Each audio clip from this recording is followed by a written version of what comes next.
في عمق الجبال الهادئة في الصين، حيث يتعانق الضباب مع الأشجار العالية وتغني الطيور فوق الوديان، اختار سكان القرى القديمة أسلوباً عبقرياً وفريداً لبناء منازلهم.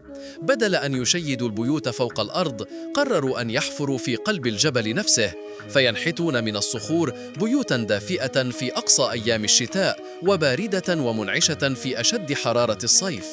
هذه المنازل الجبلية العجيبة ليست مجرد فكرة هندسية، بل فلسفة حياة متوارثة منذ مئات السنين، تمزج بين الذكاء الصيني القديم وحب الطبيعة. فكل منزل محفور بعناية داخل الصخور الطينية الصلبة، تحيط به ممرات ملتفة تشبه الأنفاق، وأبواب خشبية متقنة تفتح على فناء داخلي تضيئه الشمس بهدوء. سكان هذه القرى يقولون إن العيش داخل الجبل يمنحهم شعوراً بالأمان والسكينة، فالجبل يحميهم من الرياح العاتية ويحافظ على حرارة ثابتة في كل الفصول.